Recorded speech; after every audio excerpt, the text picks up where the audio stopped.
क्या आपका भी पैसा डूब गया है? आपने किसी नजदीकी अपने व्यवहारी को पैसा दे दिया और उसने आपसे बेईमानी करके छल कर दिया और आपका पैसा वो पी करके बैठा हुआ है और आप अपने कोशिश कर रहे हैं लेकिन आपको पैसा नहीं मिलने का आसार दिखाई दे रहा है। ऐसे कंडीशन में कोर्ट आपकी क्या मदद कर सकता है? आज की वीडियो में आपसे ये बताऊंगा कौन कौन सी धाराएं इसके अंतर्गत लगती हैं और किस तरीके से उसको पनिश आप करवा सकते हैं। आगे का पूरा प्रोसीजर जानेंगे तो मैं आपका दोस्त फरहान। तो चलिए शुरू करते हैं।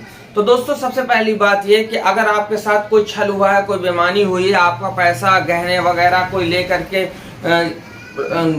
पी के बैठ गया है और वो आपको देना नहीं चाह रहा और आपसे बेईमानी कर रहा है और मुकर रहा है देने से, तो उस कंडीशन में आपको क्या करना है, एक नोटिस आपको वकील के माध्यम से भेजनी है उसमें उसको टाइमिंग देना है 15 दिन में 20 दिन की, जो भी आप टाइमिंग दें कि इसके अंदर अगर आपने नहीं दिया तो हम न्यायालय में कार्रवाई करेंगे।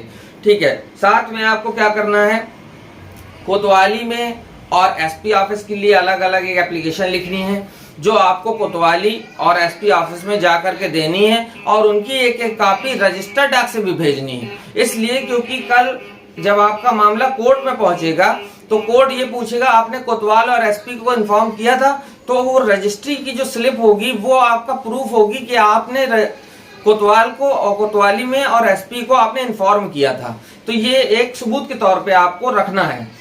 और दूसरी बात ये कि आपको ये एसपी को बताना है कि हमारे साथ ये प्रॉब्लम हुई है और इसकी एफआईआर दर्ज करिए और हमारे साथ बेईमानी हो गई, छल हो गया और वो हमें हमारा पैसा वापस लौटाने को तैयार नहीं है। तो इस तरीके से आपको एसपी से बात करना है और एसपी दोनों पार्टियों को बुला करके और उस मामले को निस्तारण करने की पूरी कोशिश करेगा। इन केस अगर वो नहीं कर पा रहा है तो आप सीधे कोर्ट में केस फाइल कर देती हैं। अब ये बात होती है कि कौन से सेक्शन में केस फाइल होगा।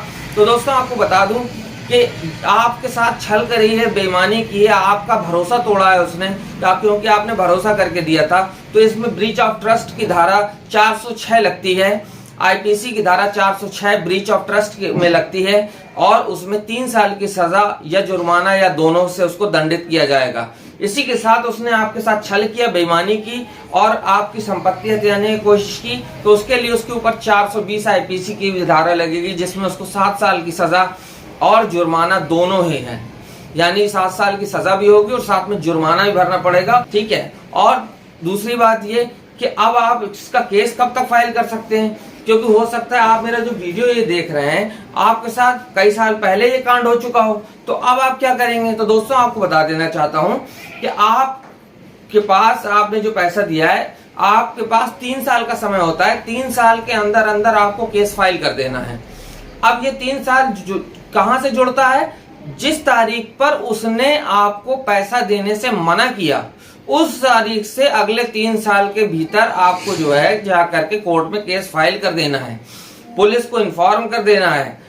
और अगर आप यूपी से हैं या अपने जिस स्टेट से हैं वहां की जन सुनवाई पोर्टल पर भी आपको दर्ज कर देना है। तो उसमें पुलिस के पास डायरेक्ट कॉल जाएगी, वहां से जो आईजीआरएस जाएगा तो पुलिस को झक मार के एक्शन लेना पड़ेगा और आपका समस्या का समाधान हो जाएगा। जिस वक्त बंदा कोर्ट में पहुंचेगा वहां पर जब उसको ऊपर चार्जेस लगाए जाएंगे तो वो आपके सामने हाथ जोड़ेगा खुद ही कि भाई अपना पैसा ले लो और मुझको बख्श दो, क्योंकि इसमें मैंने आपसे बताया 406 आईपीसी लगेगी जिसमें 3 साल की सजा या जुर्माना या दोनों है और साथ ही साथ बेईमानी और छल कपट करने के लिए 420 आईपीसी की धारा लगेगी जिसमें 7 साल की सजा और जुर्माना दोनों ही लगेंगे।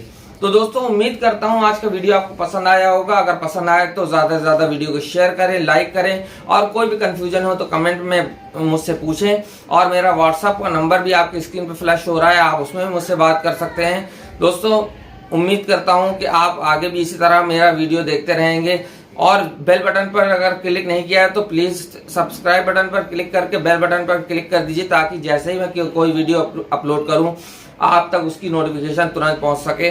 दोस्तों मैं आपका दोस्त फरहान एक बार से फिर हैव अ ग्रेट डे।